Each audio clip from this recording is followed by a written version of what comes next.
Welcome to KCTV English News. I'm Hyung Shim. This year's College Scholastic Ability Test is taking place this week, and a cold snap is expected to come right before the exam. The Korea Meteorological Administration forecasts that the temperature will gradually drop as cold, dry air from the northwest approaches the Korean peninsula on the 13th, which is the day before the CSAT exams.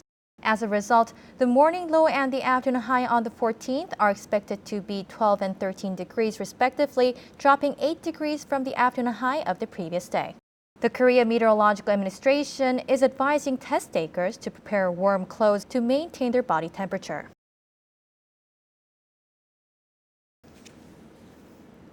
The number of lawsuits over uncompensated appropriated land used for public projects has doubled in 3 years. According to the provincial government, the area of appropriated land under litigation for compensation nearly doubled from 92 plots of land in 2016 to 180 plots of land last year. During the same period, the amount of compensation paid to appropriated landowners by the local government more than doubled from 1.7 billion won to 3.7 billion won. Compensation for lands used to create private roads and back alleyways in residential areas has been delayed as officials have prioritized compensating lands used for public roads and bus routes, thus causing inconvenience for islanders. The province is attracting private capital to develop the long-delayed urban park projects that are facing cancellation. Officials are recruiting private investors to develop Odungdong Park and Chungbu Park in Ildo-dong based on the Special Ordinance on Urban Parks. The Special Ordinance lets landowners to develop 30% of their land for profit and reserve the rest to be used as an urban park. Odungdong Park covers 760,000 square meters and Chungbu Park is 210,000 square meters. However, local environmental groups are opposing the province's policy, saying that it will negatively impact the living environment of local residents.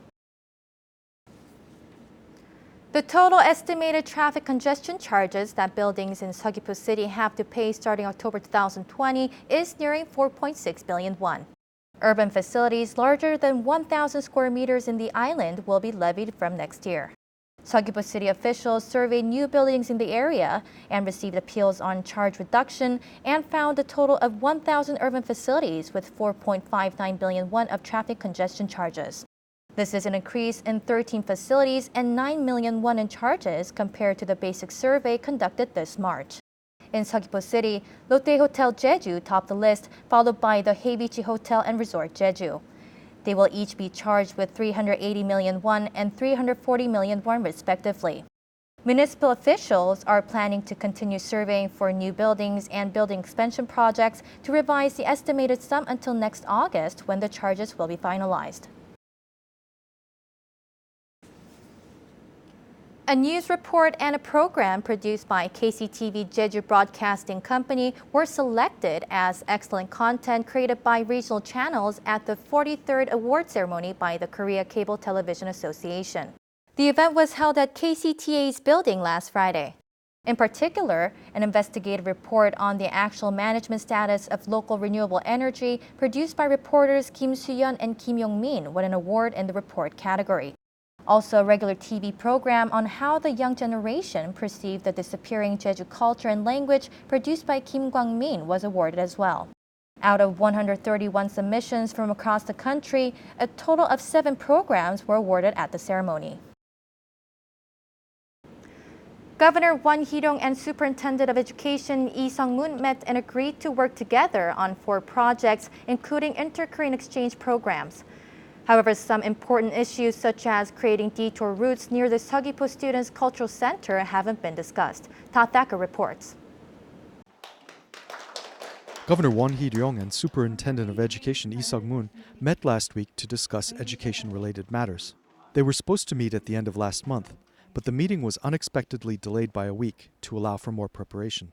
Governor Won said at the meeting that the Provincial Office of Education plays a leading role in educational administration, especially in free school meal policies for high schools. He reiterated his intention to actively cooperate with the Education Office. 제주가 우리나라 교육복지를 이끌고 있다고 해도 과언이 아닙니다. 우리는 그동안 교육행정협의회에서 전국이 부러워하는 결실을 만들었습니다. The two heads agreed on 4 agenda items at this year's Educational Administration Council meeting. The province will financially support after-school programs for students with special education needs based on an annual evaluation.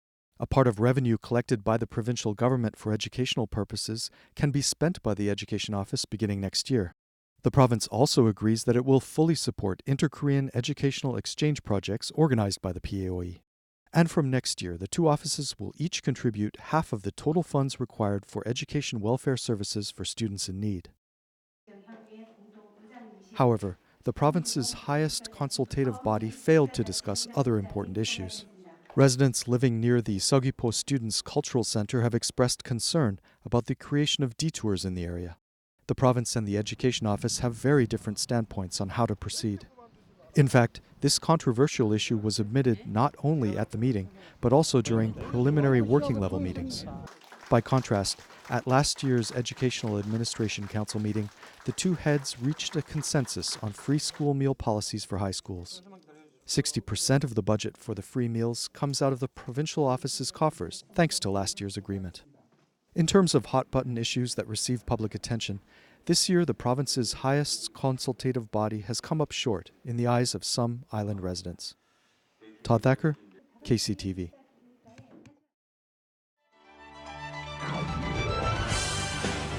Fruit lovers won't want to miss the Jeju Citrus Expo in Seogwipo City.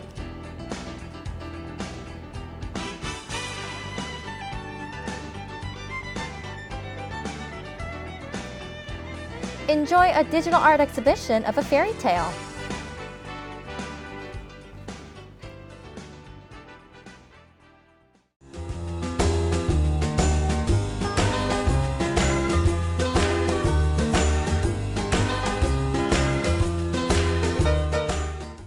Taking a look at our weather, skies will be clear in the morning but become cloudy in the afternoon on Tuesday. For more details, here's your forecast. The morning low in Jeju City will be 13 and the afternoon high will be 19 degrees.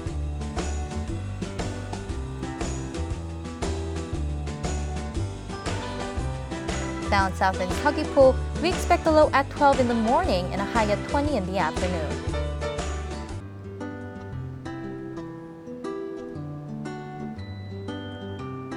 Over in Seongsan, the temperatures will be 10 in the morning, warming up to 19 degrees.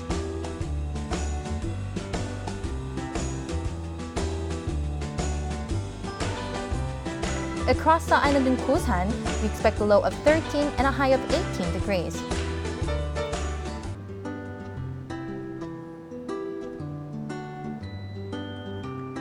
And up on the mountain at Songpanak, we'll hit a low of 6, topping off at 14 degrees.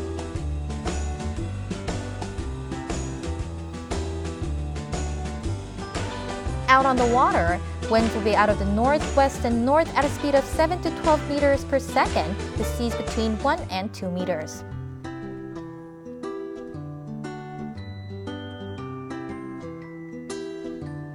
And here's a look at the extended forecast.